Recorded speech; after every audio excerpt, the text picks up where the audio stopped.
नमस्कार, मैं प्रोफेसर सबिन सिंह अपनी ज्योग्राफी लेक्चर सीरीज में आप सभी लोगों का स्वागत करता हूं।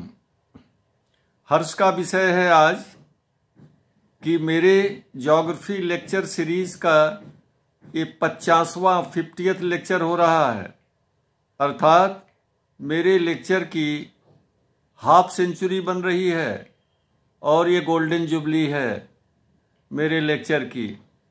आज हम प्लेट टेक्टोनिक्स और उससे पर आधारित ज्वालामुखी और भूकंपीय घटनाओं पर चर्चा करेंगे। अगर हम विश्व मानचित्र पर देखें तो ज्वालामुखी और भूकंपों की तीन स्पष्ट पेटियां, 3 distinct belts of earthquakes and volcanoes पाई जाती हैं। पहली पेटी है सरकम-पैसिफिक बेल्ट, परिप्रशांत महासागरीय पेटी, जिसे हम प्रशांत महासागर का ज्वालामृत भी कहते हैं, पैसिफिक फायरी रिंग कहते हैं। दूसरी पेटी है मिड कॉन्टिनेंटल बेल्ट, मध्य महाद्वीपीय पेटी। तीसरी पेटी है मिड अटलांटिक बेल्ट, मध्य अटलांटिक महासागरीय पेटी। इसके अलावा कुछ छिटपुट भूकंपीय क्षेत्र और ज्वालामुखी क्षेत्र भी हैं, जिनकी व्याख्या प्लेट टेक्टोनिक्स के आधार पर नहीं हो पाती है। इनको हम कहते हैं intra plate earthquakes and volcanic regions. इस पर हम आगे चलकर प्रकाश डालेंगे। अब हम ये देखते हैं कि ये ज्वालामुखी क्रियाएं या उनसे संबंधित भूकंपीय घटनाएं प्लेटों के किनारे वाले भागों में ही होती हैं। तो पहला हम उदाहरण लेते हैं जहां पर दो प्लेटों का अभिसरण होता है। There is a convergence of 2 plates, अर्थात ज्वालामुखी और भूकंपीय क्रियाएं कन्वर्जेंस बेल्ट के सहारे होती हैं। हम उदाहरण लेते हैं उत्तरी अमेरिका और दक्षिणी अमेरिका और प्रशांत महासागरीय प्लेट का। तो अमेरिकी प्लेट का प्रशांत महासागरीय प्लेट के नीचे क्षेपण होता है, सबडक्शन होता है, और ये जो भाग सबडक्ट होकर के नीचे जाता है वो 100 किलोमीटर की गहराई पर पहुंचने पर अत्यधिक ऊष्मा के कारण, अत्यधिक हीट के कारण पिघल जाता है और मैग्मा बन जाता है। एक चीज आप जान लें कि ज्वालामुखी क्रिया के समय मैग्मा को ऊपर लाने के लिए कुछ प्रकार के फोर्स, बल की आवश्यकता होती है। तो जहां पर महाद्वीपीय और महासागरीय प्लेटों का अभिसरण होता है और क्षेपण मंडल बनता है, वहाँ पर सागरी जल रिस करके नीचे चला जाता है और वहाँ पर वो स्टीम में परिवर्तित हो जाता है। और जब ये स्टीम बहुत अधिक मात्रा में एकत्रित हो जाती है तो तेज़ी से ये मैग्मा को ऊपर धकेलती है। The steam pushes magma upward, और जिस कारण ये बड़ी विस्फोटक रूप में ज्वालामुखी का उद्भेदन होता है। तो परिप्रशांत महासागरीय मेखला में जितने ज्वालामुखी क्रियाएं होती हैं वो विस्फोटक प्रकार के ज्वालामुखी होते हैं, explosive type of volcanic eruptions. और चूंकि ये क्रियाएं तीव्र गति से होती हैं इसलिए भूकंप भी अधिक परिमाण वाले होते हैं, हाई मैग्नीट्यूड अर्थक्वेक्स अकर, क्योंकि इनका जो उत्पत्ति केंद्र होता है, फोकस होता है, भूकंप मूल, वो काफ़ी गहराई में होता है। तो explosive type of volcanic eruption and deep focus seismic activities, गहराई वाले भूकंप मूल से वाली भूकंपीय घटनाएं परिप्रशांत महासागर मेखला के सहारे होती हैं। अब हम देते हैं प्रशांत महासागर के पश्चिमी भाग अर्थात एशिया के पूर्वी किनारे पर, जो फिलीपाइंस, कमचटका, फिलीपाइंस, जापान होते हुए पूर्वी द्वीप समूह तक चली जाती है। और यहाँ पर भी दो प्लेटों का अभिसरण होता है, लेकिन ये दोनों प्लेट महासागरीय प्लेट होते हैं। Both the plates are oceanic plates, और यहाँ सबडक्शन जोन होने के कारण सक्रिय ज्वालामुखी क्रियाएं होती हैं और भूकंपीय घटनाएं भी होती रहती हैं। और ये ज्वालामुखी क्रियाएं भी विस्फोटक प्रकार की होती हैं और तीव्र भूकंप आते हैं, और जिस कारण जो है, चूँकि सागरीय क्षेत्र में द्वीपों से संबंधित है, इसलिए तीव्र सुनामी भी उत्पन्न होती है। 1883 ईस्वी में क्राकाटाओ द्वीप पर इतना तीव्र गति से ज्वालामुखी क्रिया हुई थी कि द्वीप का 2/3 भाग आकाश में उड़ गया था, और इतनी तेज सुनामी आई थी कि जावा के किनारे पर 36,000 लोगों की जान चली गई थी 1883 में। फिर इसी तरह से आपको जापान की सुनामी अभी याद होगी, 2013 में संभवतः आई थी, जो मुझे ठीक से याद नहीं है, लेकिन संभवतः 2013 में आई थी, जिसमें कितना विनाश हुआ था।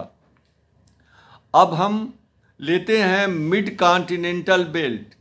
ये जो है आल्प्स पर्वत से होती हुई हिमालय की श्रृंखला तक चली जाती है पूरब में, लेकिन आल्प्स और हिमालय के सहारे ज्वालामुखी क्रिया नहीं होती है, भूकंप आते हैं। कारण इसका यह है कि आल्प्स और हिमालय पर्वत दोनों वलित पर्वत हैं, जिसमें चट्टानों की मोटाई हजारों मीटर है। यही कारण है कि मैग्मा ऊपर नहीं आ पाता है और ज्वालामुखी क्रिया नहीं होती है। लेकिन चूंकि यहाँ सबडक्शन जोन है, यानी यूरेशियन प्लेट के नीचे अफ्रीकन और इंडियन प्लेट का सबडक्शन होता है, जिस कारण तीव्र डीप फोकस अर्थक्वेक्स आते हैं। तीसरी मेखला हम लेते हैं, और ये देखिए मध्य महासागरीय मेखला का एक उप शाखा जो है अफ्रीका के पूर्वी भाग से होके भी गुजरती है, जहाँ पर ईस्ट अफ्रीकन रिफ्ट वैली के सहारे ज्वालामुखी क्रियाएं और भूकंपीय घटनाएं होती हैं। तीसरी मेखला है मिड अटलांटिक बेल्ट, जहाँ पर भूकंप और ज्वालामुखी दोनों क्रियाएं होती हैं। यहाँ पर दोनों महासागरीय प्लेटों का अपसरण होता है। मध्य अटलांटिक कटक के सहारे दो प्लेट विपरीत दिशाओं में पूर्व और पश्चिम की तरफ जाते हैं, जिस कारण ट्रांसफॉर्म फॉल्ट का निर्माण होता है और नीचे दबाव कम हो जाने के कारण चट्टान पिघल जाती है और मैग्मा के रूप में ऊपर लावा बन के आती है, जो जम करके बेसाल्ट बन जाती है। तो चूंकि प्लेटों का अपसरण मंद गति से होता है, इसलिए यहाँ पर दरार बनती है, फॉल्ट बनती है, इसलिए दरारी उद्भेदन होता है। There is a fissure type of volcanic eruption, और ये मंद गति से होता है। धीरे धीरे मैग्मा ऊपर लावा के रूप में आता है और प्लेट के दोनों किनारों पर जमता जाता है। और यही कारण है कि आइसलैंड के क्षेत्र में आज भी विस्तार हो रहा है। लेकिन एक आश्चर्यजनक चीज आपको मिलेगी जिसको ठीक से समझना है कि मिड अटलांटिक रिज से जैसे जैसे हम पूरब या पश्चिम की तरफ जाते हैं, तो ज्वालामुखी क्रियाएं मंद पड़ती जाती हैं और अंततः समाप्त हो जाती हैं। क्यों? क्योंकि मैग्मा का सप्लाई सोर्स यानी आपूर्ति क्षेत्र जो है वो तो रिज है, मिड अटलांटिक रिज है। जब प्लेटों का अपसरण होता है तो ये विपरीत दिशाओं में जाते हैं, जिस कारण इनकी सप्लाई नहीं हो पाती है मैग्मा की, इसलिए वो मंद पड़ते जाते हैं और अंततः डॉर्मेंट हो जाते हैं। और ये मेखला आइसलैंड से प्रारंभ होकर के अंटार्कटिका तक पहुंचती है। अब इन तीन मेखलाओं के अलावा कुछ ऐसे भी क्षेत्र हैं जहां पर ज्वालामुखी और भूकंप की घटनाएं होती रहती हैं, जैसे प्रशांत महासागरीय प्लेट पर अवस्थित हवाई लैंड और उसके समीपी द्वीपों पर सक्रिय ज्वालामुखी पाए जाते हैं। ये प्लेट टेक्टोनिक्स के आधार पर इनकी व्याख्या नहीं हो सकती है। इसी तरह से प्रायद्वीपीय भारत पर 500 मिलियन वर्ष पहले बृहद ज्वालामुखी क्रिया हुई थी, जिससे इतना बेसाल्ट का उद्वेलन अपवेलिंग हुआ था कि प्रायद्वीप का ये बेसाल्टिक पठार का निर्माण हुआ। इसी तरह उत्तरी अमेरिका में ज्वालामुखी क्रिया के द्वारा लावा के ऊपर आने के कारण बेसाल्ट के निर्माण से कोलंबिया के पठार का निर्माण हुआ। इनकी भी व्याख्या इसके आधार पर नहीं हो सकती, प्लेट टेक्टोनिक के आधार पर नहीं हो सकती। इसी तरह से प्लेटों के आंतरिक भाग में भी भूकंप आते हैं और इन भूकंपों की व्याख्या करना प्लेट टेक्टोनिक पर संभव नहीं होता है। जैसे 2001 में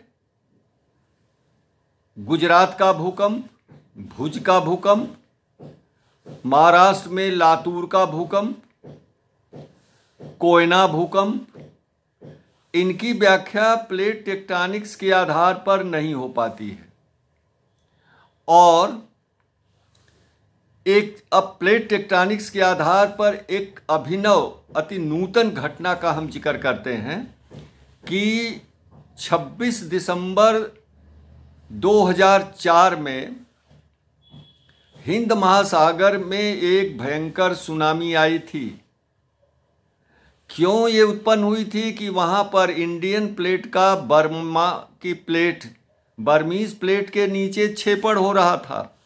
2400 किलोमीटर की फॉल्ट बनी थी, जिसमें 1200 किलोमीटर की लंबाई में फॉल्ट एक्टिवेट हो गई और इंडियन प्लेट जो है वो 10 मीटर नीचे चला गया बर्मीज प्लेट के। नतीजा क्या हुआ कि बर्मीज प्लेट जो है सागर तली से 10 मीटर ऊपर उठ गया।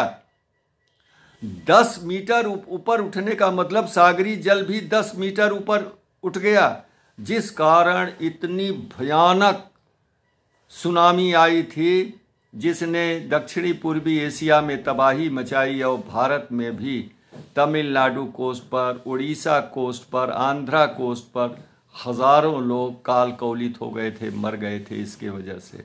तो यह जो भूकंप आया था वो 9 मैग्नीट्यूड का था रिक्टर स्केल पर, और सुनामी जनिक जो अर्थक्वेक होते हैं वह 7 मैग्नीट्यूड के होते हैं। सुनामी जनिक अर्थक्वेक का मतलब कि वह परिमाण वाला भूकंप जिसके आने पर सुनामी की वार्निंग, चेतावनी इशू कर दी जाती है।